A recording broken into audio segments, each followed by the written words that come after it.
ജിൻഡോ, ഈ ഇതൊക്കെ ഇതൊക്കെ വേണമെങ്കിൽ ഒറ്റപ്പെട്ട സംഭവങ്ങൾ തന്നെയാണെന്ന് പറയാം. ഇതൊക്കെ നമ്മുടെ മെഡിക്കൽ കോളേജ് സംവിധാനങ്ങളെ അങ്ങോട്ടേക്ക് ചികിത്സ തേടിയെത്തുന്ന ആയിരക്കണക്കിനായ രോഗികൾക്കിടയിൽ ഉണ്ടാകുന്ന ചെറിയ ചെറിയ സംഭവം, ചെറിയതെന്ന് ഞാൻ ഉദ്ദേശിക്കുന്നത് ഞാൻ പറയുന്നില്ല. പക്ഷേ എന്താണ്, പക്ഷേ ഇതൊക്കെ പരിമിതികളാണ്.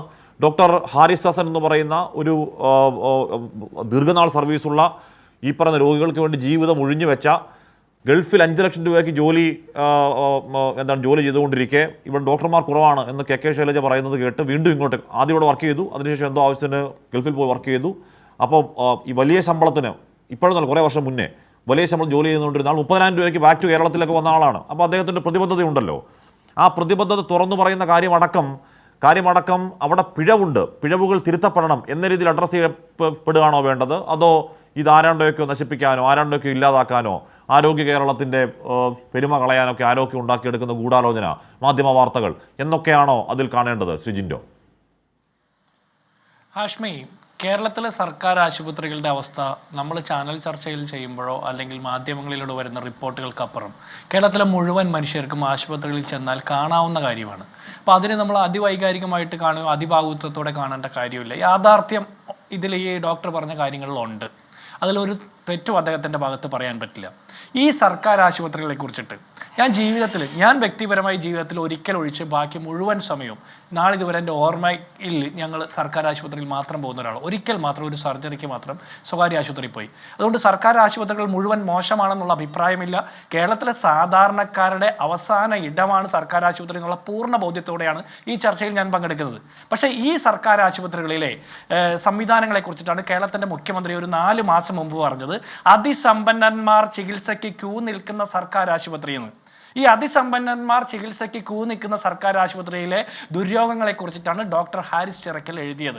അവസാനം അദ്ദേഹത്തിൻ്റെ വീട്ടിൽ പോലീസ് റെയ്ഡ് ചെയ്യുന്നു. അവസാനം അദ്ദേഹത്തിന് പതിവിൽ കഴിഞ്ഞ സാധാരണ ഒരു സർക്കാർ ഉദ്യോഗസ്ഥന് കിട്ടുന്നതിൽ കവിഞ്ഞ ഒരു പിന്തുണ പൊതുസമൂഹത്തിൻ്റെ ഭാഗത്തുനിന്ന് കിട്ടുന്നു. അദ്ദേഹത്തിൻ്റെ രാഷ്ട്രീയത്തിനപ്പുറം അദ്ദേഹം ഉന്നയിച്ച വിഷയത്തിൻ്റെ ക്ലാരിറ്റി കൊണ്ട് അദ്ദേഹത്തിന് പിന്തുണ കിട്ടുമ്പോൾ മന്ത്രി പോലും നിലപാട് മാറ്റുന്നു. മന്ത്രി പറഞ്ഞത് എന്താ? സിസ്റ്റത്തിൻ്റെ ഫെയിലിയർ ആണെന്ന്. ഈ സിസ്റ്റം 9 വർഷമായിട്ട് ഭരിക്കുന്നത് പിണറായി വിജയൻ്റെ സർക്കാരാണ്. കഴിഞ്ഞ 4.5 വർഷത്തിലധികമായിട്ട് ഈ സിസ്റ്റത്തിൻ്റെ നേതൃത്വത്തിൽ ഇരിക്കുന്നത് വീണ ജോർജ് എന്ന് പറഞ്ഞ മന്ത്രിയാണ്. ഈ മന്ത്രി കഴിഞ്ഞ ദിവസം കേരളത്തിലെ ഒരു മുന്തിയ സർക്കാർ ആശുപത്രിയിൽ മിന്നൽ പരിശോധന നടത്തി. മരുന്നുകൾ എന്താ കിട്ടാത്തത് എന്ന് ചോദിച്ച് ഫാർമസിസ്റ്റിനെയൊക്കെ വിരട്ടുന്നു, കമ്പ്യൂട്ടർ പരിശോധിക്കുന്നു. അതിൻ്റെ ഉത്തരം മന്ത്രിക്ക് കിട്ടിയെങ്കിൽ അത് പൊതുസമൂഹത്തിന് മുമ്പിൽ അറിയിക്കണം. പഴയ മാധ്യമ പ്രവർത്തകയുടെ അതേ ചടുലതയോടെ അതേ കൗശലത്തോടെ മാധ്യമങ്ങളെ വിളിച്ച് മന്ത്രിയുടെ മിന്നൽ പരിശോധന നടത്തി. അതിൻ്റെ ഉത്തരം കൂടി നമ്മൾക്കറിയണം. അപ്പോഴേ ഇതിൻ്റെ യാഥാർത്ഥ്യം മനസ്സിലാവുള്ളൂ. ഈ സിസ്റ്റം ഫെയിലിയറിൻ്റെ പൂർണ്ണ ഉത്തരവാദിത്വം കേരളത്തിലെ ആരോഗ്യവകുപ്പ് മന്ത്രിയാണ് എന്ന് പറയുന്നതിന് ഒരു മടി നമ്മൾ വിചാരിക്കേണ്ട. കാരണം ഒന്ന്, ഇവർക്ക് കേരളത്തിലെ സാധാരണ മനുഷ്യരുമായിട്ടുള്ള കണക്ടിവിറ്റി നഷ്ടപ്പെട്ടു. അതിൻ്റെ ഭാഗമാണിത്. ഈ കേരളത്തിലെ സർക്കാർ ആശുപത്രിയുടെ ലിഫ്റ്റ് കേടാകുമ്പോൾ അതിൽ CPIയുടെ ലോക്കൽ സെക്രട്ടറി ആയിരുന്ന മനുഷ്യൻ 10-21 മണിക്കൂർ അതിൽ പെടുന്നത്. അയാളുടെ നല്ല ഭാഗ്യം കൊണ്ട് അയാൾ മരണപ്പെടാതെ രക്ഷപ്പെടുന്നു. ആംബുലൻസിൽ പീഡിപ്പിക്കപ്പെടുന്നു, ICUവിൽ പീഡിപ്പിക്കപ്പെടുന്നു.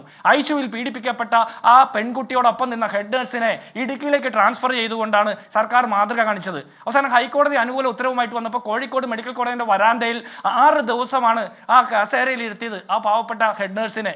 ഇതാണ് ഇവരുടെ സ്ത്രീ സുരക്ഷ.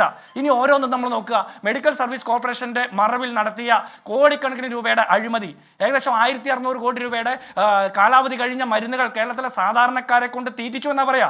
അതായത് 5 രൂപയുടെ ചീട്ടെടുക്കുമ്പോൾ ബാക്കി കൊടുക്കാനില്ലാത്തത് കൊണ്ട് 10 രൂപ ഈടാക്കുന്ന കേരളത്തിലെ സർക്കാർ ആശുപത്രികളിൽ നിന്ന് കാലാവധി കഴിഞ്ഞ 1600ഓളം കോടി രൂപയുടെ മരുന്നുകൾ തീറ്റിച്ചു എന്നുള്ള റിപ്പോർട്ട് വരുന്നത് CAG റിപ്പോർട്ടിലാണ്.